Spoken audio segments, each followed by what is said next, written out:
Selamat datang ibu-ibu, apa kabar? Baik ya, terima kasih atas kehadiran ibu-ibu pada sore hari ini untuk kita FDS bersama. Sebelum kita memulai kegiatan ini, kita berdoa dulu. Oke, berdoa selesai. Ibu-ibu, dalam pertemuan kita hari ini, kita akan belajar kembali atau review ulang apa yang kita belajar di minggu lalu. Tentunya ibu-ibu sudah paham tentang perlindungan anak dan dalam pengertian anak dan hak-hak anak. Pasti sudah dipahami oleh ibu-ibu tentang orang tua yang memberikan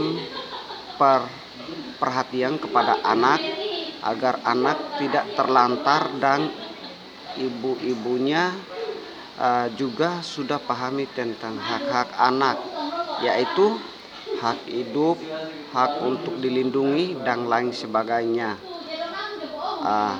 Saya kasih contoh nih ibu-ibu.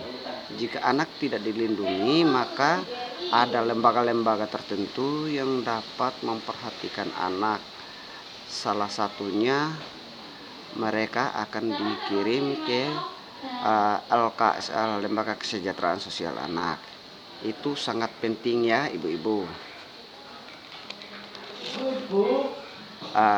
Di sini sedangkan kekerasan yang dilihat ibu-ibu, maka perlu diperhatikan oleh ibu-ibu.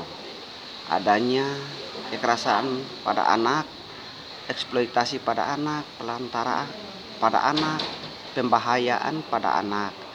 Itu harus dipahami dulu oleh ibu-ibu. Begitupun ibu-ibu sudah paham tentang jenis dan contoh pada kekerasan dari perilaku tersebut, yaitu membanting, menampar, dan mencakar anak dan lain sebagainya. Maka di sini kita lanjutkan pada materi yaitu modul 4 sesi 2 langkah 5. Di sini ibu-ibu akan belajar untuk memahami tentang deteksi dini kasus kekerasan seksual. Saya tanya ibu-ibu ya, bagaimana kita ketika keluarga ibu-ibu yang diperkosa, bagaimana tanggapan ibu-ibu terhadap kasus ini? Pasti ibu-ibu bingung. Maka di sini saya kasih tahu ke ibu-ibu bahwa dampak sosial yang kita lihat itu sering naik, angka pelecehan seksual selama ini. Pola yang kita lihat selama ini bahwa hal ini sudah sering terjadi, maka yang perlu dilakukan yaitu harus kurang dari 85%, yang edukasinya harus orang tua dapat pahami untuk mengetahui studinya, karena sudah sering terjadi. Jadi ibu harus pahami itu baik-baik. Maka diperlukan kajian bahwa hal yang terjadi harus kurang dari 85% untuk dilakukan edukasi pada orang tua untuk mengetahui studinya, karena hal ini sering terjadi. Contoh terjadinya kasus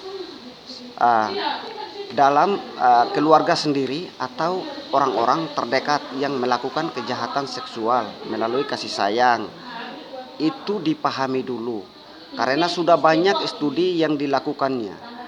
Di sini saya katakan bahwa bagi orang tua sendiri juga tidak bisa untuk menyentuh bagian-bagian yang terlarang agar tidak mendorong rasa merangsang pada diri anak. Maka film yang dinonton oleh ibu-ibu jangan dicontohkan pada anak, karena mereka akan menonton untuk mencoba. Sama seperti orang dewasa. Paham ya ibu-ibu? Saya kasih contoh nih, video porno atau foto-foto porno itu sering terjadi maka itu harus disembunyikan oleh pelaku di berbagai daerah. Contoh informasi ke pihak pendamping dan TKSK agar tindak lanjuti ke pihak desa. Maka dalam langkah awal dilakukan observasi pada korban agar ia tenang sebelum pada kasusnya. Jadi nanti kita akan memahami tentang contoh kasusnya dari kronologis tersebut. Jadi pahami ya ibu-ibu. Sementara cukup sampai di sini dulu. Terima kasih.